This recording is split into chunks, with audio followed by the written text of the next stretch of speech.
ఇప్పుడు శుక్రమౌఢ్యం గురుమౌఢ్యం అంటాం. రవి దగ్గరికి వచ్చినప్పుడు ఈ మౌఢ్యం 2 గ్రహాలకే పెట్టారు, ఎందుకని? మౌఢ్యము అదే ఎందుకు పెట్టారు అంటే 2 శుభగ్రహాలు కాబట్టి. అదే 2 శుభగ్రహాలు, 2 ముహూర్త దర్పణంలో ముహూర్త దానిలో మనకు రెండింటికి చాలా ఇంపార్టెన్స్ ఉంది కాబట్టి, ప్రతి విషయానికి ఇద్దరిని చూస్తాం కాబట్టి ఆ ఇద్దరు బాగుండాలి ప్రతిసారి. వక్రత్వం కూడా కాకూడదు. ఇద్దరు నాట్ ఓన్లీ కంబషన్, అది అస్తంగత్వమే కాదు, వక్రత్వం కూడా కాకూడదు. ఓకే. గురు శుక్రులు ఇద్దరు వక్రత్వం కూడా కాకూడదు. ఇప్పుడు ముహూర్తం పెట్టాలంటే నిజానికి ముహూర్తంలో వక్రత్వాన్ని కూడా చూడాల్సిందే. అంటే ఏంటి, నేను ఇందా చెప్పాను, అదే కారణం. జీవకారకత్వాలు, సహజ జీవకారకత్వాల లక్షణం పోతుంది వాళ్ళకి. ఓకే. అంటే నువ్వు ఏం ఆశిస్తున్నావు? మనం సపోజ్ ముహూర్తం పెట్టామంటే గురుడు పంచమంలో ఉండో నవమంలో ఉండో అలా ఆ ముహూర్త లగ్నాన్ని చూస్తున్నాడు అనుకోండి, ముహూర్త లగ్నాన్ని చూస్తున్నప్పుడు మంచిదని భావిస్తాం మనం. అవును. అది వక్రత్వంలో ఉండి చూశాడు అనుకోండి, ఆ ఎఫెక్ట్ రాదుగా. ఎఫెక్ట్ రాదు. ఎస్పెషల్లీ జీవకారకత్వాల ఆ గురువు యొక్క డివైన్ బ్లెస్సింగ్ అనేది ఉండదు. శుక్రుడు 2 శుభగ్రహాలు పాపి కదా రవి. రవి ఛాయలోకి వచ్చేసరికి ప్రభావం కోల్పోతారు. ఇక్కడ ఏమైనా ప్రభావం కోల్పోతారు. ఇప్పుడు సపోజ్ బుధుడు ఈజ్ బెటర్. అందరికంటే బుధుడు రవి దగ్గర చాలా బెటర్, కంఫర్టబుల్. ఓకే. మనకేమి పెద్ద ఇదే అనిపించదు. కాకపోతే బుధుడు కొద్దిగా, అంటే బుధుడికి వచ్చే నర్వస్నెస్, కొద్దిగా నర్వస్ లేకపోతే స్కిన్ సమస్యలు ఏదైనా వస్తే రావచ్చు. ఎందుకంటే బుధుడు తన ఐడెంటిటీని కోల్పోతాడు. అదే కనుక బుధుడు రవి వీళ్ళిద్దరికీ అంత అవకాశం లేదు. కానీ మిగతా వాళ్ళు అంటే ఎవరు, గురుడు కుజుడు శని ఆపోజిట్లో ఉంటారు. అదే వాళ్ళు ఎప్పుడైతే ఆపోజిట్లో ఉన్నారో వాళ్ళు ఇచ్చే బయట ప్రపంచానికి వాళ్ళంటే ఏంటి, ఆ గ్రహం యొక్క విషయాలన్నీ తెలియబడతాయి. ఇప్పుడు సపోజ్ గురుడు రవి ఎదురెదురుగా ఉన్నారనుకోండి, ఎక్సలెంట్. ఓకే. గురుడు రవి సమసప్తకంలో ఉన్నారనుకోండి, ఎక్సలెంట్. ఎందుకు ఎక్సలెంట్ అంటే రవి యొక్క ఫుల్ ఫోకస్, కాంతి మొత్తం అతని మీద ప్రసరింపబడింది. ఓకే. ఆ గ్రహం మీద ప్రసరింపబడి అతని యొక్క వెలుగు ప్రపంచం అతన్ని చూస్తుంది అట్లా. అంటే అంతటి శక్తిమంతుడిగానో, అంతటి విద్యావంతుడిగానో, లేకపోతే అంతటి గురువు ప్రభావం గలవాడో అట్లా ఉంటుందన్నమాట. కుజుడైనా అంతే, అట్లని శనైనా అంతే. వాళ్ళకి మంచి ప్రభావితంగా ఉంటారు. అదే కానీ దగ్గరకు వచ్చే కొద్ది ఏమవుతుంది, అట్లీస్ట్ 5 to 6 అండి. ఇంకా దగ్గరకి ఎంత దగ్గరకు వస్తుంటే అంత దగ్గర వాళ్ళు సరెండరే. ఇంకా మనం చేయగలిగింది ఏం లేదు అక్కడ. ఇప్పుడు శుక్రుడు మరీ దగ్గరకు వస్తాడు. శుక్రుడు వక్రత్వం చెందుతాడు, కంబషన్ ఉంటుంది కొన్ని సర్టన్ స్మాల్ డిగ్రీస్ దగ్గర, షార్టర్ పీరియడ్లో. అప్పుడు ఏమవుతుందంటే ఇట్స్ సమ్వాట్ బెటర్. అదే ఎందుకంటే కంబషన్ దగ్గర వక్రత్వం వచ్చేసరికి చేష్టాబలం వచ్చి ఐఎమ్ హియర్ నాట్ గాన్ అన్నట్టు ఫీలింగ్ అనమాట శుక్రుడికి. ఇప్పుడు వక్రత్వానికి అస్తంగత్వానికి తేడా ఏంటండి? వక్రత్వము అంటే రెండు డిస్టెన్స్కి రిలేటెడ్, సూర్యుడికి డిస్టెన్స్ రిలేటెడ్ రెండు.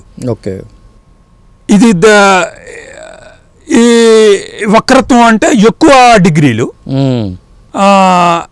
ఇదైతే తక్కువ డిగ్రీల్లో వెళ్తుంది. అంటే ఇప్పుడు నేను చెప్పాను maximum 7 to 16 any planet. Okay.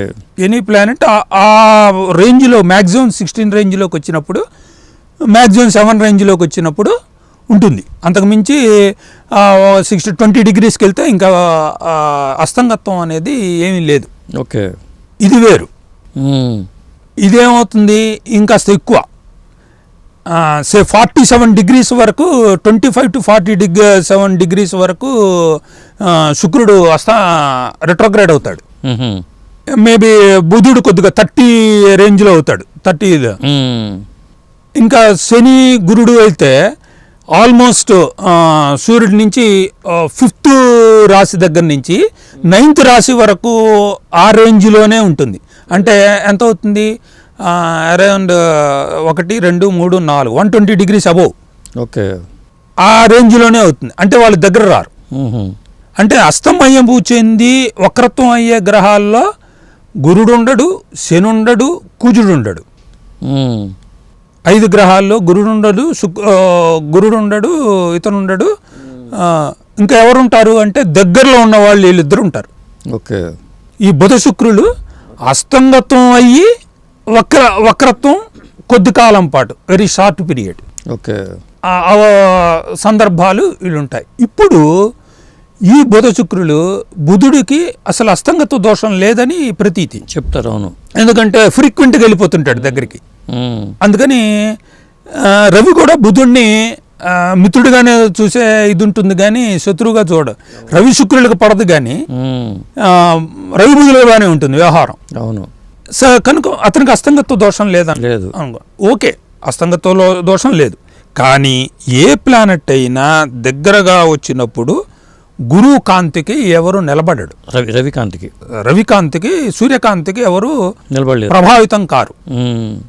అంటే వాళ్ళ అస్తిత్వాన్ని వాళ్ళు కోల్పోతారు. కోల్పోవటం అంటే ఇన్ ది సెన్స్ ప్లానెట్ ఉంటుంది, వాళ్ళు అదే కానీ వ్యవహారిక పరిభాషలో ఏం చెప్తామంటే టు ది అవుట్ సైడర్స్, బయట వాళ్ళకి ఇతనేంటో తెలియబడదు. ఈ కప్పిపుచ్చటం వల్ల, రవి యొక్క ఎఫెక్ట్ కప్పిపుచ్చటం వల్ల బుధుడి యొక్క ప్రభావము అతనిలో ఇతరులకు కనిపించదు. ఓకే. కానీ బుధాదిత్య యోగంగా కూడా చెప్తారు. బుధాదిత్య యోగం ఉంది, బుధాదిత్య యోగం ఉంది. కానీ బుధాదిత్య యోగం ఎలా ఉంటుంది అంటే, ఇప్పుడు బుధాదిత్య యోగం ఏం చెప్తారు? మంచి విద్య వస్తుంది, మంచి రికగ్నిషన్ వస్తుంది, మంచి గణితంలో పట్టు వస్తుంది, ఇవన్నీ చెప్తారు. ఇవన్నీ దేని వల్ల వచ్చినాయంటే రవి వలన వస్తాయి, బుధుడి వల్ల రావు. అక్కడ అవును, అక్కడ వచ్చేది రవి వల్ల, రవి ప్రకాశం కాబట్టి. రవి ప్రకాశం కాబట్టి రవి ఇస్తాడు. ఎందుకు ఇస్తాడు అంటే బుధుడు రవికి ఆ ఫ్రెండ్షిప్, ఆ ఎనిమిటీ లేదు వాళ్ళిద్దరికి.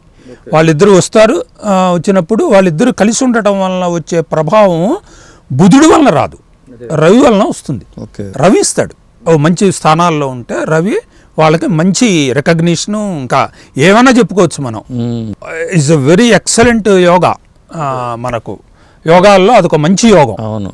అయితే ఎట్లా మంచిగా ఫామ్ కావాలి, అదే మంచి స్థానాల్లో ఉండాలి, మంచి స్థానాల్లో ఉండాలి. ఆధిపత్యాలు మరవకూడదు, ఆధిపత్యాలు కూడా బాగుండాలి వాళ్ళిద్దరికి. అదే ఆధిపత్యాలు బాగుంటే బ్రహ్మాండంగా ఉంటుంది. లేకపోతే ఆధిపత్య దోషం వచ్చినందువలన అది కూడా కలుస్తుంది అందులో. సపోజ్ ఇందులో అష్టమాధిపతి బుద్ధుడు అయ్యాడు అనుకోండి, ఏమవుతుంది? మీకు రికగ్నిషన్ ఇస్తాడు, ఇస్తాడు, ఒక ఆల్ ఆఫ్ ఎ సడన్ దానిలో ఏదో కారణం చేత అపవాదు వలన దేని వలన పోగొడతాడు. అదే ఇవన్నీ వస్తాయి, అంతే కదా. కనుక బుధాదిత్య యోగము అనేది సర్టన్, ఏ యోగమైనా సర్టన్ కండిషన్స్ ఆపాదించబడతాయి, పారామీటర్స్లోనే వర్క్ అవుతాయి ఏదైనా సరే.